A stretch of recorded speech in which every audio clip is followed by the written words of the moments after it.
Dominique Souchier sur Europe 1. C'est arrivé demain. C'est arrivé demain, 2010, 2011, 2012. C'est fait pour vous. Hein. Bonjour Alain. Bonjour Dominique. Alors Alain Sirou, déjà dites-nous quand on tape 2012 sur Google, qu'est-ce qu'on voit arriver?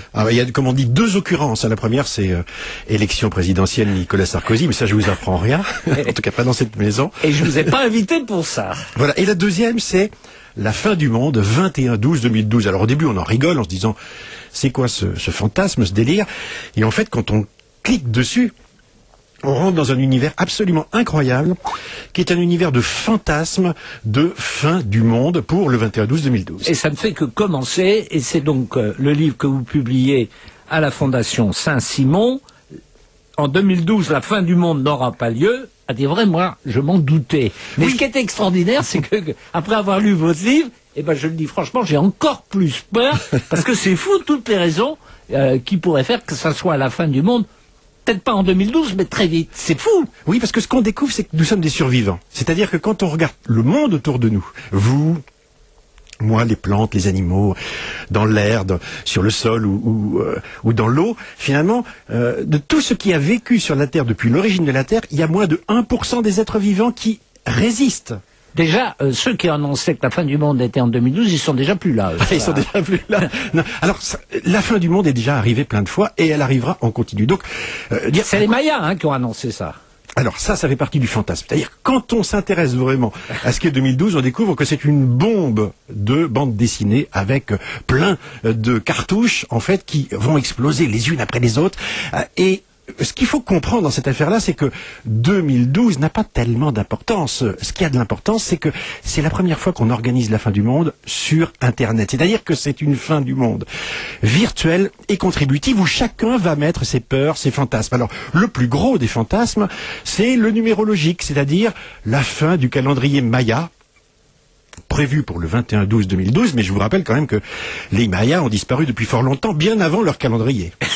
Alors, les scénarios. Premier scénario, la Terre explose. La Terre perd la boule. Oui. Et vous dites, c'est très sérieux ça, parce que ça lui est déjà arrivé à la Terre, vous dites 5 fois. Oui, regardez dans l'histoire de la Terre. Alors, moi, je l'ai découvert par hasard. Quand j'étais petit, j'allais me balader dans les collines du Perche où je vivais, et puis avec un marteau et un burin, j'avais découvert qu'il existait des oursins. Des oursins dans les collines du Perche, vous vous rendez compte, fossilisés. Alors, ça me fascinait, puis un jour, j'ai trouvé une dent splendide, très coupante, bleue, presque comme si elle venait d'être arrachée à un animal. Je me suis renseigné auprès du prof de géo, d'histoire. Il m'a dit ça, c'est une dent de requin qui date d'il y a 30 millions d'années. 30 millions d'années, la mer était là. La population qui vivait à cet endroit-là était totalement différente. Elle a totalement disparu.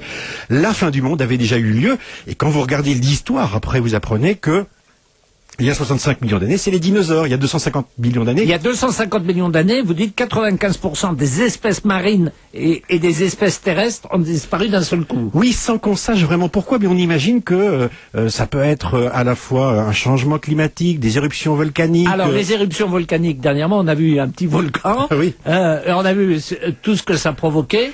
Minable, ridicule. Il a simplement craché quelques quantités de soufre, de poussière et a empêché la circulation aérienne pendant quelques semaines. Mais racontez ce qui est arrivé en 1783 dans la même terre, l'Islande. Alors il avait un copain juste à côté qui s'appelle Laki, qui lui justement a explosé. Mais à l'époque on ne le savait pas, il n'y avait pas de portable, il n'y avait pas d'internet. Et en France on a vu arriver pendant une année entière des pluies acides. Ça s'est mis à sentir le soufre. Tout le monde avait les yeux qui piquaient, qui pleuraient, les gens mouraient de façon Attendez, bizarre. annoncez les chiffres, 160 000 morts à ce moment-là. 160 000 morts, absolument. Bon. La moitié de l'Islande La disparaît. vraie bombe, vous dites en ce moment, c'est dans l'état du Wyoming. Oui, absolument. Là où il existe, je veux dire potentiellement, ce qu'on appelle des supervolcans, c'est-à-dire des endroits où il est possible qu'il y ait des éruptions volcaniques dans le futur. Mais quand on dit le futur, nous, humains, pour nous, le futur, c'est 2012. On a vécu avant l'an 2000, on disait le futur, c'est l'an 2000. Aujourd'hui, c'est 2012 le futur. Le futur dans la nature, c'est dans quelques millions d'années. Il y a des éruptions géantes tous les 600 000 ans. En moyenne. Et la dernière fois, c'était il y a 640 000 ans. Donc, prudence. Hein. Absolument. Bon, mais on a le temps. La Terre qui perd le nord, ça c'est un autre scénario. Oui. Le nord qui passe au sud. Oui, c'est déjà arrivé plein de fois. Vous promenez dans la nature avec une boussole, et bien vous avez le pôle nord qui devient le pôle sud, tout simplement parce qu'il existe une protection magnétique à la Terre qui, de temps en temps, s'inverse. C'est-à-dire que le pôle nord devient le pôle sud. Mais ça, c'est un phénomène naturel, et c'est un phénomène qui va arriver, qui est déjà arrivé. Et au moment de l'inversion, on se pose la question de savoir comment se comporte effectivement ce système-là. Mais quand vous les accumulez les uns à côté des autres, vous vous rendez compte qu'il y a plein d'éléments dans la nature qui est quand même un sacré meurtrier. La nature, c'est quand même terrible, qui à un moment donné, font que des événements qui peuvent être catastrophiques pour le vivant se passent, mais on survit tout le temps. Et la planète Nibiru, parce que c'est pour ça qu'elle va exploser. Ça, c'est le fantasme le plus extraordinaire pour les amateurs de fiction, d'imaginer que une planète inconnue, sombre, arrive du fin fond de l'univers avec quand même à sa surface des extraterrestres qui sont déjà venus nous visiter. Eh bien, monsieur, ça nous promet une sacrée belle fin du monde. Et, attendez, elle fonce vers la Terre, elle percute la Terre, elle chasse la Terre de son orbite autour du Soleil. Un vrai coup de billard. Direction le trou noir. Ah oui, parce qu'il faut vraiment pas lésiner. C'est-à-dire, c'est une vraie fin du monde où finalement, si on survit, on aura une chance extraordinaire. Jamais une fin du monde n'a été aussi violente, aussi bête. On a découvert récemment une planète.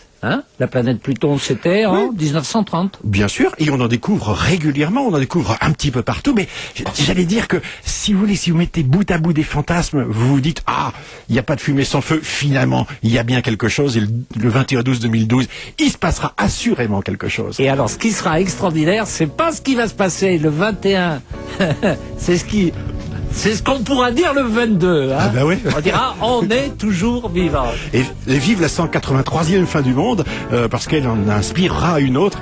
Mais bon, pour être plus sérieux, je dirais que il faut pas laisser ces délires, cette folie à ceux qui font peur, parce qu'on peut avoir peur, mais il faut en profiter pour expliquer. Et puis je dirais pour s'amuser, parce que c'est en même temps merveilleux, effrayant, et puis c'est le monde dans lequel on vit, c'est beau. Et on s'amuse beaucoup. La fin du monde n'aura pas lieu. 2012, c'est à la Fondation Saint-Simon. Merci Alain Sirou. Merci.